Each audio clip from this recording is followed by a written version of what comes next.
Hey everybody, welcome to the Codename Sister podcast. I'm your host, Nandi. Today we will be discussing asking permission. And let me give you a disclaimer here first. I recently had some dental work done, so my mouth is still a little sore. And because of some extractions, I'm still having a little issue as far as pronouncing some words, especially the ones like with SH. Like, so saying like shit is kind of hard for me to say. So I probably won't say it the rest of this podcast. This was probably like my first and only time saying it in this podcast. So bear with me if you hear me screw up a few of my S words. We're going to get this together, but I had to come with this podcast because this one here is something that I've been noticing, and I see how it starts because I've noticed this with one of my children. This is what happens when you have 6 children. You get to experience all kinds of shit through them. So you've lived your life, a lot of your life, but you continue to live lives through your children and the things that they present with. And one of those things is my 9-year-old finding her way in the world when it comes to what she needs to ask for permission for, and the things that she definitely should not ask anyone's permission for. And not only should she not ask, but other people who are in the same situation, whether they are children or adults, because a lot of these permissions that we have that are handed down to us as children, we do take that into adulthood and we fail to act on our behalf when we should. So the type of permission I'm talking about is the kind where people violate your space, your property, and you ask them to stop. And my thing about that is you don't owe pleasantries to people who insult and assault you. You don't have to ask their permission. You are not obligated at that point to say, please stop. Please don't do that. Please don't hurt me again. No, you have the right to be unapologetic. You have the right to say no. You have the right to say stop, and it doesn't have to be followed by anything else. You don't owe an explanation to people who violate your space, your autonomy, your right to think freely, happily, whatever it is, to exist. You don't have to apologize for that when you tell people that, hey, you've gone too far. An example was there's this game my daughter loves to play, and it's called Roblox. I think I have that right because I think it's Robux that she's always asking me to buy because she's a little negotiator. She always trying to get her some damn money on that game, making me spend money for her to get money or whatever the hell she do on it. But the point about it is she plays this game, and there are some people who come on there and, they looking for, they're opportunists. I mean, that's the only way to put it. And she has built a house in this game. And there's someone who's always trying to break into her house. So tonight, that person was attempting to break into her house. And she told the person, please don't break into my house anymore. And the person told her, okay. And then as they're walking off, they start to type on there calling her bitches and stuff, which tells me that a lot of times this is probably not other children on there. And that's why I watch her, when she's playing the game. Because there's a lot of adults on there pretending to be children, and it could have been a child who says it. Because, when you're away from your parents, and, I know that we've all come through childhood. There's some things that our parents will never know that we said when we were acting grown outside their presence, So the same with these children. But it was a quick lesson for her in what happens when you ask people not to violate you who have already violated you. When you ask them to stop, when you beg someone who's doing wrong to you, if that person is already at the point where they're violating you, they don't really care about how you feel about it. And that's why I say you don't owe them anything at that point. At the point that someone begins to violate you, you don't owe them any explanations. It's a stop. And if it's something that can bring physical harm to you, lethal harm to you, you have a right at that time to use lethal force of your own to stop it. That's just the way that this thing works. So you give as good as you get. So when I saw this tonight, I had wanted to talk about this a few nights ago because something had happened when she was out at the pool, and a friend of hers, like, they were diving for rings, and she's a good swimmer. So she goes down and she's grabbing, I guess, more rings than her friend is grabbing, and the friend gets upset, so she tries to, like, push her away from the rings and, yank it out of her hand, push her under the water. And my daughter ends up getting her hand really skinned up. And so when she's telling me about what happened and stuff, she says that she asked her to stop. And that's when I made it clear to her. I thought I had made it really clear to her at that time, but tonight it got reinforced. But my thing, even at that time, was you don't ask people to stop physically violating you. You either show them or you tell them. And, in that case, I'm one of those people, like, you push me and I skin my hand, I'm probably going to pop the shit out of you.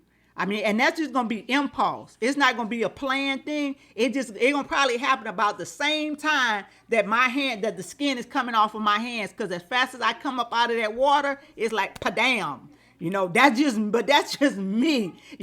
That's that part of me that I suppress for the most part. As long as nobody mess with me, I don't mess with anybody. I try not to start any confusion where there is no confusion. But we have to, let our children know from a young age that when people violate them, that it is imperative that they stand for themselves at that very moment.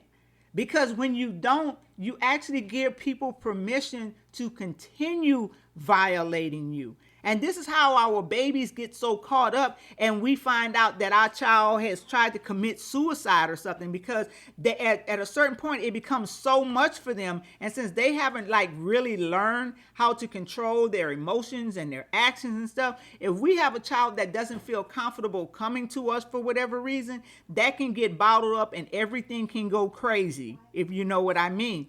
So it's important not only that they know to stand for themselves, but that they make you aware of people who seem to have a habit of wanting to violate them. That your children feel comfortable enough knowing that if they came to you and said, hey, such and such did something, that you know your child well enough that if they're telling you this, it must be true, and you go there and you handle it. Because I'm not above handling some shit for some, because I mean, even when she did that to my daughter at the pool, I chastised her myself. Now, whatever chastising her parents want to do after that, that's fine with me. You can go above and beyond, but I'm going to chastise your child, and I'm going to do it in front of you so that you know exactly what was told. Because a lot of times when you put these little children on notice, then they get some act right in their step. And that's an important thing, because when you messing with my children, I need you to be correct, because that keeps me acting like I got sense, because I don't like to act like I don't have sense. And I mean, I can be predisposed to acting like I don't have sense. It could happen. So I do everything that I can to make sure that I keep myself on that even keel. And the way to do that is for you to have your children doing what they supposed to be doing, and I'm going to have mine doing what they supposed to be doing. And then we're going to all be happy because everybody's doing what they supposed to be doing.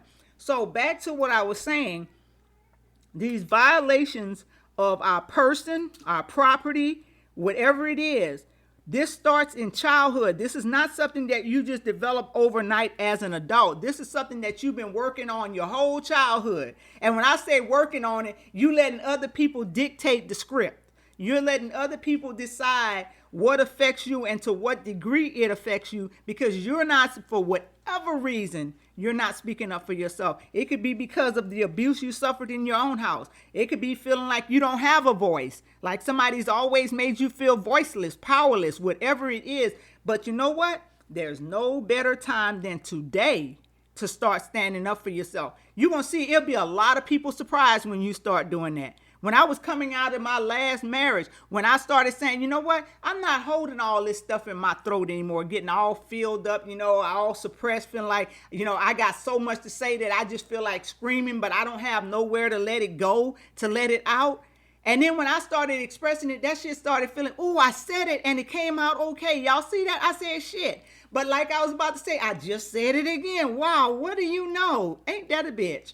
So, but like I was saying, when I started speaking and releasing that from my vocal cords, just letting it come out and letting the chips fall where they may, it did something for me.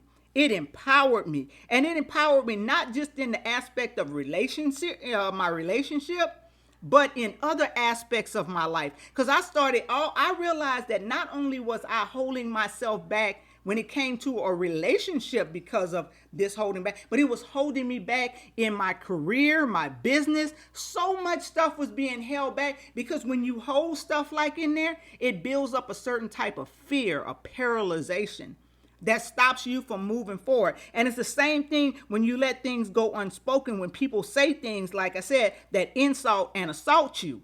When people say those things that insult and assault you and you say nothing back, or you take no actions to distance yourself from those people, to go no contact if required, you hold that in. And it builds up, and it's like a coffee cup. If you just keep on pouring coffee, even when that damn cup is overflowing, you continue to pour coffee.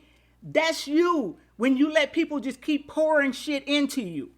And that's literally what they're pulling. They're pouring their shit, their insecurities, how they feel about themselves, their low self-esteem. They're trying to put all that in you because they're trying to make you a carbon copy of them. They have taken that whole biblical thing of made in his image and his likeness to a whole new level. And there are people out here who will totally recreate your ass. You won't even recognize yourself. You'll pass by the mirror talking about, who the fuck is that? And that's you. And that's what will happen if you allow other people if you ask other people for permission over who you are, your right to be unencumbered, to not be violated. So you have to stand for yourself. And if you didn't get that in childhood, please, this is when I'll say please, because this is about you. So I have to ask you, I have to say please, because I'm addressing you. I'm not asking you not to do anything to me. I'm addressing you. So please, I'm going to ask you this. Stand for yourself. Don't let people walk all over you. Don't let people violate you. And in the same token, when people come correct with you and they're actually trying to import something to you that can actually move you further along, don't get insulted by that. I see a lot of sensitivity out here today. When people say things, people take it and run with it as it is a direct that you're criticizing them directly, that you're criticizing who they are as a person, not their behaviors, but who they are as a person.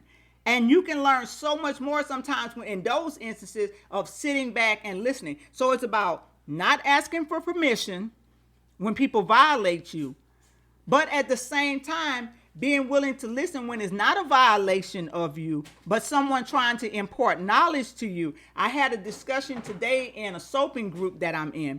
It was a young lady in there, and she was looking for an oil that she wanted to use for her soap. And another sister, a young sister, came on there and said that she refuses to use that certain oil. She didn't say no more about it. So, I just gave a little response about, that wasn't the question that she asked, because it wasn't. Obviously, this person uses the oil. That's why she asked about it. So my thing was, that wasn't what she asked. It doesn't matter whether you do or don't. She does, and that's what she's looking for. So she came back, and the young lady, she got mad at me. She said, she felt that I responded with an attitude, and she compared me to Claire Huxtable. And, like I told her, for one, to be compared to Claire Huxtable is not offensive to me. She said I was sounding like somebody's mama. I am somebody's mama. I'm a mama. I have 6 children, and I have 7 grandchildren. So last time I checked, yep, I'm a mama, so I'm going to sound like a mama. So the Claire Huxtable thing I actually thought was funny. The fact that she would compare me to Claire Huxtable. I'm like, shit, I'm doing something right. Even though, Claire ain't real in some aspects. She is, her persona, the personality. Some of us have met Claires. So I didn't feel bad about being called a Claire, but my biggest thing is I wanted to help her and myself and the other young lady involved, all of us to communicate better with each other so we're not at each other's throat over the most minor things. And to me, that was a minor thing. So the young sister, she came back, she apologized. She also posted why she felt that way about the oil instead of just that blanket, that one statement declaring, I refuse to use that oil. Because it's like, okay, you refuse, but why? And especially since that doesn't answer the question, it's imperative that you use your words and explain why. Those statements, that's the problem that we've ran into as people, is that we don't take the time to truly communicate with each other. And then we get attitudes if someone else has something to say or to add to the conversation. We take it personal. We see it as a personal attack. And like I told her, I wasn't personally attacking her. That wasn't my point in saying what I said. My point was, as my mother used to tell us when we made little direct statements like that with no substance, use your words. Let us know what it is you really want to say. So then that way we can have a better idea, and we can help. That helps that whole communications thing along. So she did that. She came back, like I said, and she said her reason for it, and like I told her, I commended her because I liked her spunk and her fire, and I let her know that. But I also let her know at the same time that we are not her enemy, that the group that she was in, that group is a safe space for us. And it's a group where when you speak, you shouldn't have to feel like you have to defend yourself. And I just wanted her to know that, and that it wasn't me against her or the two of us pitted against each other, but it's the two of us together, because we have enough people out in the world that are against us. So if we're gonna practice any togetherness, it should be within this group, which is a safe space for us. And again, like I said, she recognized that, she understood that, she came back, and she did her apology and stuff for it. And we moved on, and we ended that thread on a high note, because we communicated and we realized that commonality there, that this didn't have to be an argument, that this could just be an older sister and a young sister having a conversation that ended with everybody smiling. And I believe that we all walked away from that conversation smiling, But again, so those are the times. So we'd also, like I said, we don't owe pleasantries to people who insult and assault us. I've said that I think on two other occasions now, at least twice. But we do when people are saying things to us, not in a manner of criticizing us, but perhaps lending to us critique and wisdom. We want to listen, and then we can decide whether this is information we can use or discard. And even if we decide that we don't want to use it right now, there's been so many times when people have imparted information to me and I didn't need it right then, but over the years, it began to make sense. Or when I stumbled and fell on something, it came back to me and it began to make sense. That was like when my grandmother first told me about the whole living, loving, losing thing. Oh, it upset me, because she was basically telling me, no, you can't go and become no preacher and go preaching to somebody at 19, 20 years old, because you haven't lived enough, girl. You haven't experienced anything. Yeah, you might have grew up poor and, went through those things and stuff like that, but you still need to live you have to live in a way that you are aware of your world. And as children, we're not always, at certain ages, we're not fully aware of our world. We're living in the world, but we haven't gotten to the stage where we can actually evaluate what it is we've learned, what practices, what lessons, and what we can do with how those things can take us into the future. We haven't developed the maturity for that as of yet. And so that's what she was trying to tell me. And of course, like I said, it insulted me. But now years later, when I'm finally even doing this, the podcasting, the book I've written, the businesses that I run, I understand the relationships I've been in. Now the children, rearing my children, so many things now make sense because of what she told me, that you have to first live, love, and lose before you can tell people about the places you've been, the experiences that you've had. And like she said, because you can't take people places you've never been. And even if I can take you those places, it doesn't mean that that's where you're supposed to go either. So you have to know what your journey is. But part of that journey, what makes that journey a little more desirable, filled with more satisfaction and less regret, is stopping those people who violate your space and stopping them when they do it. Don't let it linger. Don't let it build up. Don't explode for everybody who's ever done you something and it gets lost because it's about this person right now who's doing it. Make it known right then and there. If it's not safe for you to do so, find ways to get away from that person, because obviously if that person continues to pile that stuff up on you, it's not healthy for you to be in the company of such a person. And you have every right to remove yourself. Right down to leaving a job if you have to, if you get what I'm saying.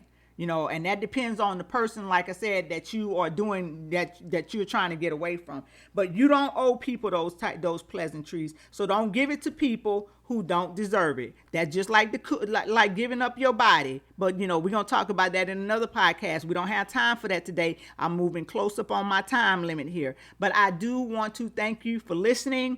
Please subscribe to my podcast. I would love if some of you would leave reviews. I don't care what the star rating is. I think I've said that before. I don't care whether you give me a 1, a 2, a 3, a 4, or a 5, but I would love 4s and 5s more. I'm just going to let y'all know that 4s and 5s kind of like do something to me. The 3s and stuff and below, I'll take it because you took the time. But that 4 and 5, it kind of like make my day and stuff, because then I look at, I'm 50, that's a 4, that's a 5, that's near 50. So give me a 4-star or a 5-star. I'm not going to be picky. I'll take either one of those. I would love for y'all to give me some written reviews too. Some of the podcast players allow you to do written reviews. I know Apple does. I know Podchaser does. You can also do it on my website, which is evolvedbynandi.com. That's where my podcast sits. You can always listen to my podcast there. Again, it's evolvedbynandi.com. And just go to the link that says Codename SISTA Podcast. It's right there on the top of the page with the in the navigation. You can go there and you can leave me a comment. Comments help. That tells me what you might like to hear, what you enjoyed about the show, what you didn't enjoy about the show. Hey, I'm open to it all. I'm past the point of, like I say, having thin skin. My skin thickened long time ago. So whatever you got to say, I'm open to hearing it, So do that. Leave it for me. Thank you guys again so much. This is Nandi. You've just listened to the Codename SISTA Podcast with Nandi.